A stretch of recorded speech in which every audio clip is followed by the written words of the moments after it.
There's a question that arises every so often in all of the gaming community. What is the most beautiful game you have ever played? Now, this question can mean a lot of different things. We can look at a game like Red Dead Redemption 2, considered one of the best stories ever told in the industry. We can go towards something like Super Mario Galaxy, widely praised for its gorgeous level design and unrivaled soundtrack. Or we can look into the answer I have to this question. A game that I think does the perfect job of balancing everything that makes a game special, and making an experience that's impossible to forget.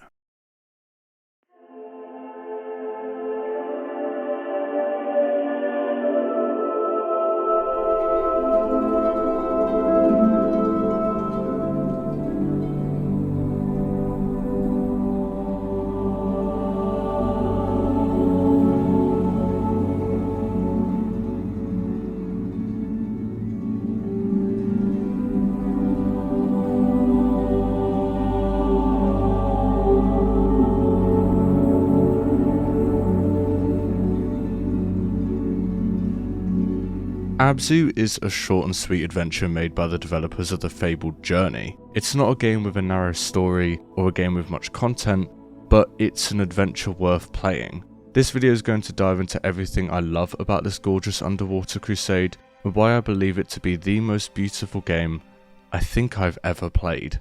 Be sure to like the video and subscribe if you like what you're about to see. Let's begin.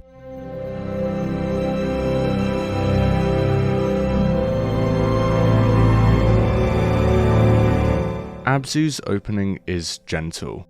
You get a transition from the main menu that leads directly towards the depths of the ocean, giving you an immediate taste of what you're about to experience. A wide shot of your unnamed character floating in the endless ocean cuts this off, with the sounds of the sea being your only source of audio. You dive into the ocean, and you quickly get enveloped in a calming symphony of magic. You get dragged into a lush environment hidden beneath the ocean's ceiling, and this moment was one I immediately had to take a second to process during my first playthrough. The way the game fails to give you any instant direction for your quest is what made this opening so fantastic to me. You use the basic principles of the ocean that we've all learned, and your body is able to use that to guide you exactly where you need to go. Vast fields of seaweed consume you, with your peaceful swimming motion casually swaying the flora around your fragile body. I love the way this happens naturally, and it won me over the moment it happened. As you keep exploring this magnificent area, you get greeted with a dark and foreboding trench with a bright blue light shining from the depths. You go to investigate and are greeted with this.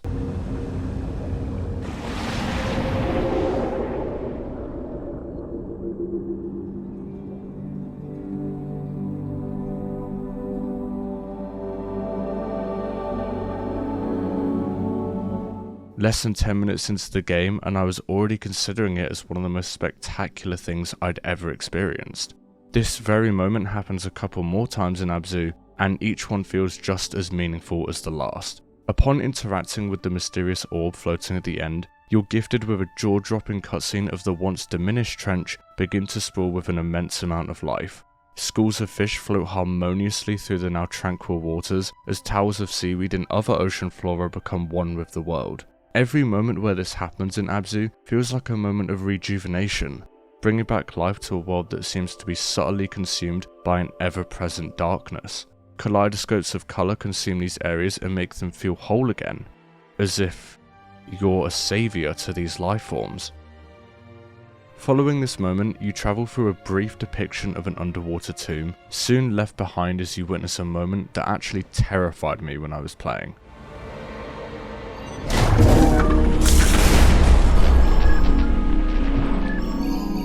What was once a friend to you is now gone.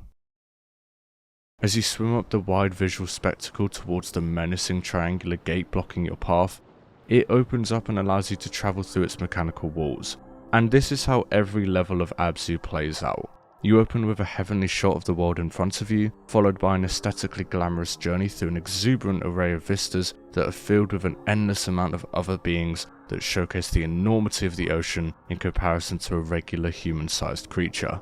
This is followed by a coral spire of each chapter and its extravagant cutscene, before entering another gate that leads into the next chapter of the game. This isn't to say that ABZU is too linear for its own good though. I think that whilst the adventure is concise and doesn't do a crazy amount of new things, I don't believe it even needed to. The way you go through this larger-than-life world is not guided by the linear structure of the levels, but rather is guided by your imagination and your awe at the world you're swimming through. No second of this game feels boring despite its basic controls and linearity, and very few games are able to pull this approach off, especially not in the way that ABZU does. Because this is a game all about the feel and the emotion you get from connecting with the landscapes you're consumed by. If you can feel the game hit your soul, that's when you know it's special. There's moments in ABZU that help sell this feeling of wonder and fascination with its world, and there are moments that can easily be missed if you aren't taking your time to explore every area till its fullest. In a couple parts of the game, there are these small but memorable shark statues that grant you the ability to meditate.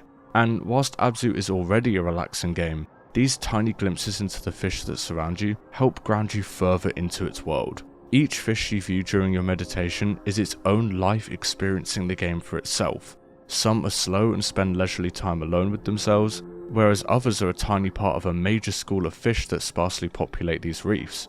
These statues are here to effortlessly remind the player of the beauty that lays within every corner of the ocean. No matter how bright or dark the environment is, no matter what colour of fish or what destination it may have, it showcases the radiance and lushness of the ocean in a way that makes every little detail feel hopeful. And you yourself can add to these populations. In certain parts of the ecosystem, there lays a hidden pool with a charming interactive element to them. Upon touching them, a new species not found through exploration is brought into the environment. These pools can be both easy and tricky to find, but they all provide the player with a feeling of power that they know can only be used for good, which gives ABZU a further sense of charm that not enough games pull off. But sometimes ABZU's charm can turn into desolate horror. As you travel deeper and deeper into the ocean, descending through more tombs, the typical ending to a level becomes subverted, with a sudden showing of what appears to be a smaller version of the gates you've been travelling through this whole time. Suddenly, these seemingly innocent transitions between areas become haunting to see. As the camera pans around, you're shown an area that is much darker than what it's usually been, but you're soon introduced to a flurry of whales too gargantuan in size to even process as they descend with you to a completely consumed ocean floor. The music stops its hopeful mood, and suddenly a cacophony of beeping envelops your ears.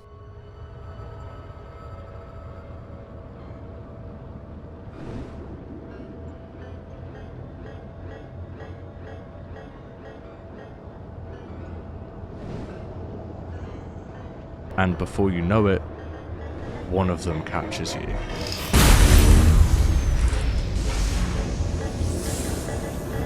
With little to no warning, ABZU becomes a horrifying showcase of the dangers that lurk in the ocean. Huge whale skeletons lay dormant all over the place, as if these electric death traps manage to take away life from an ocean that should thrive.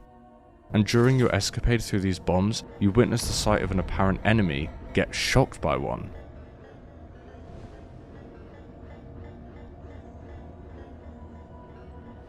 You free them and they don't attack you, but rather they seem to thank you. And as you dive further into the abyss, you witness a sight that terrorizes you. You made it, but not to a welcoming place.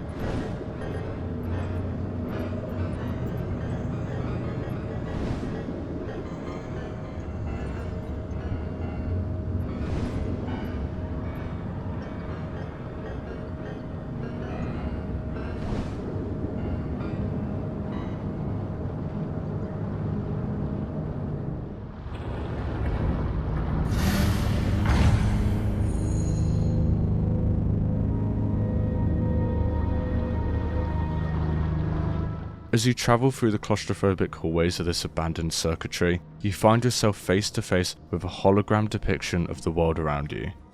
The shark, the bombs, and you all contain the same ball of energy you free whenever you enter the coral spires. But before you try to unravel this strange narrative, one of my favourite moments in any video game I've ever played happens.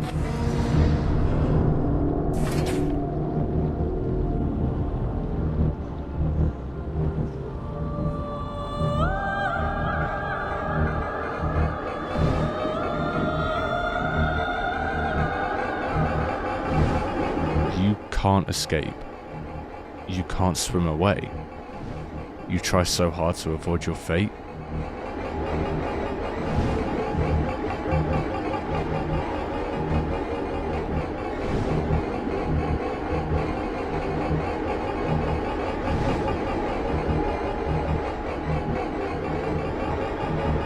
But you can't.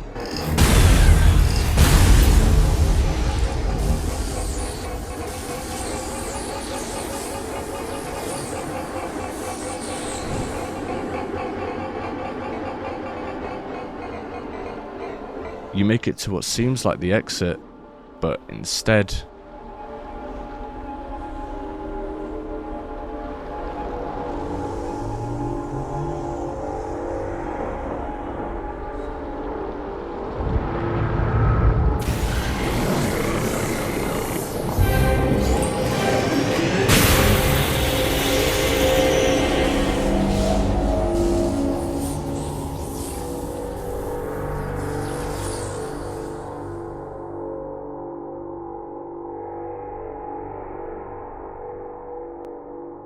this moment feels like it comes straight out of Portal, an ominous robot figure that overpowers the player with such little involvement, the pouncing orchestral symphony that screeches in your ears and washes away all the hope you once had about escaping this now malevolent ocean.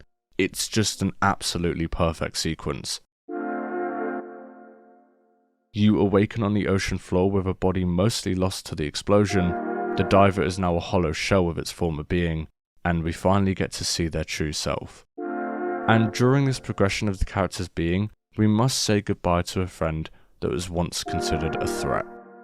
It's a quick and immediate part of the game that doesn't invite you to bask in its sadness, but instead leads directly into a new area. A place that is the definition of solitude.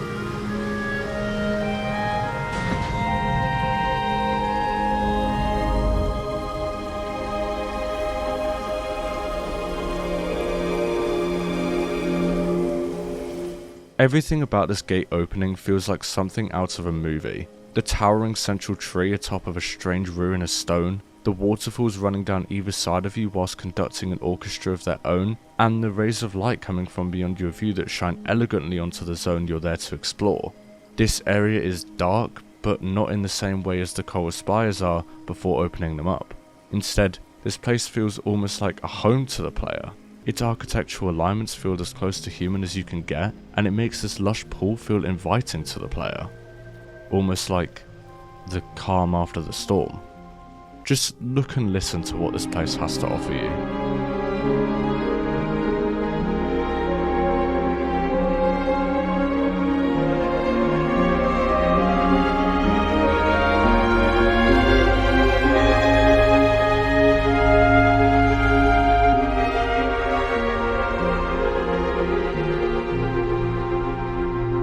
Before long, you become part of an ecosystem that matches that of the first, as if you're almost at your place of true comfort. The harmonious soundtrack portrays this feeling further. It sways in and out of bewilderment as the strings create a promising outlook to think about, and soon enough, you dive back into the water, as a strong current sweeps you forward at a breakneck pace. And this isn't the first time in the game that this happens, as the start of Chapter 2 gives us our first experience of the current in a joyful exhibit of hue, orchestration, and splendour. But this time, the current feels like destiny. Your speed ramps up, the music bombards you with pride and excellence straight out of a Disney movie, before coming to a tranquil ending with a marvellous school of fish swimming endlessly above a gate of untold magnitude. You enter it once again, and are greeted to this.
What was a time of isolation and worry quickly becomes a harrowing revenge plot against the structures that have wiped out so much from the ocean you were a part of.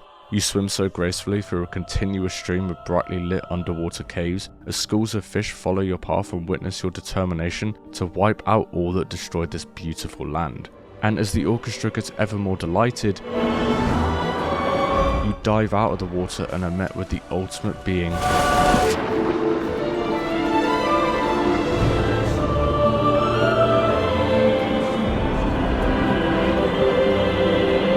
that you take down with such ease that it makes you feel like how the structure once did to you.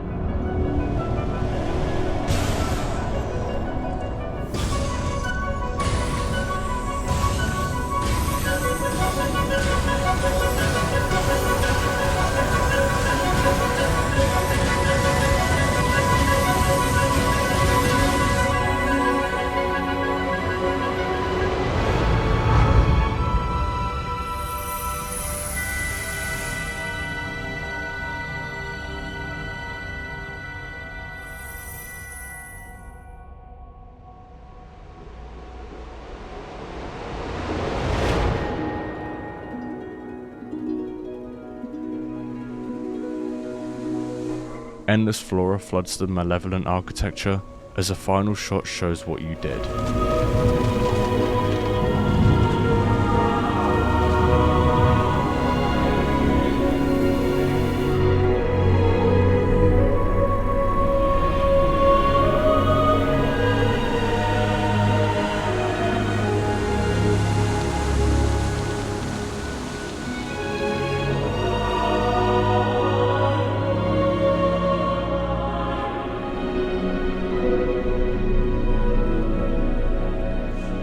It turns off, and the adventure ends.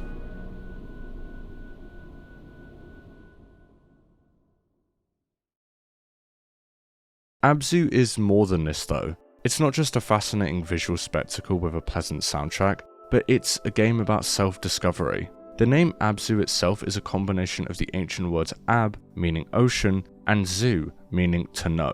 Therefore, the rough translation becomes ocean of wisdom.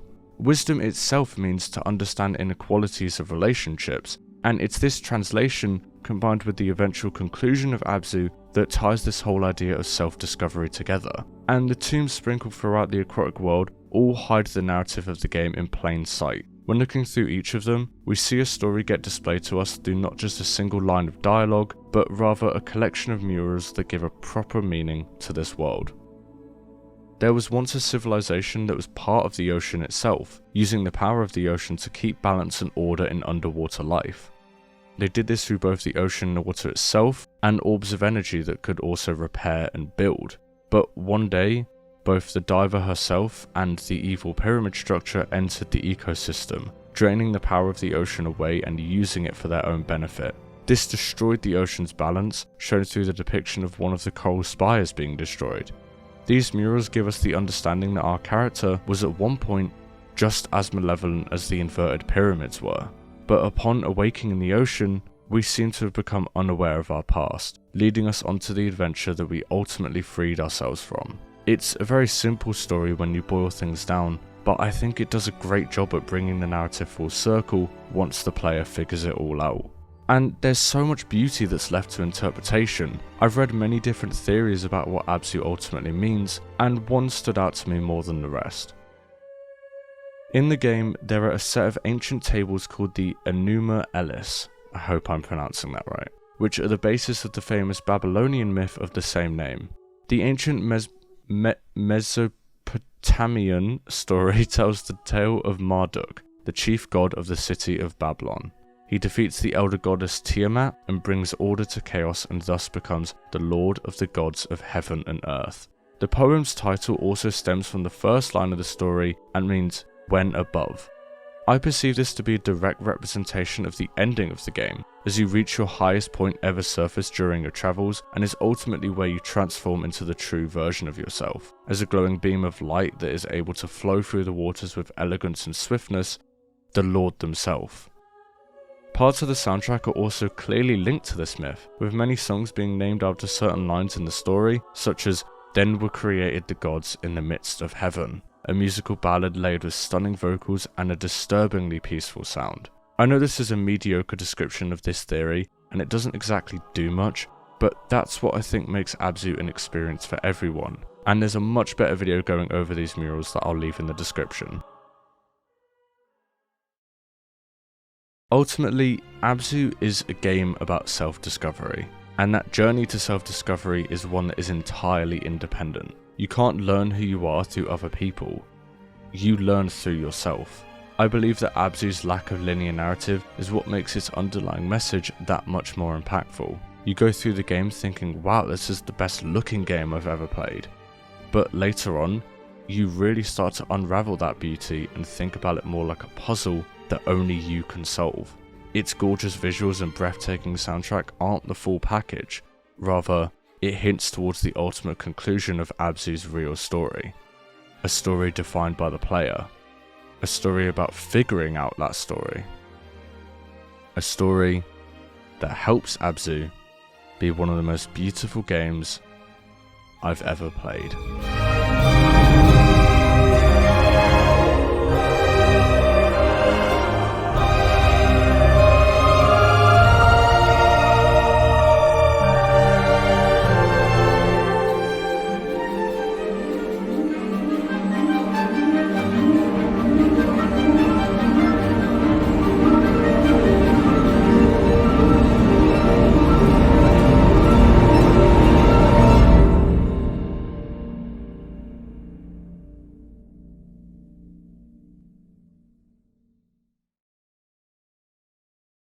Hello everyone, thank you for watching this video. I hope that you enjoyed it. It was a bit different structurally to how I usually do videos, but I have made this as kind of a filler, even though it was a lot longer than I expected it to be, but still this is kind of a filler video to go in between my ranking video, but my next video is going to be a lot bigger in scale and approach. I've got something that I'm hopefully going to get approved for the video, so that I can have some very cool music. Fingers crossed that works well. But yeah, just wanted to say thank you for watching. Thank you once again, Tesco Meal Deal, for being a member. And yeah, I hope to see you in the next one. And I hope 2025 is treating you all well.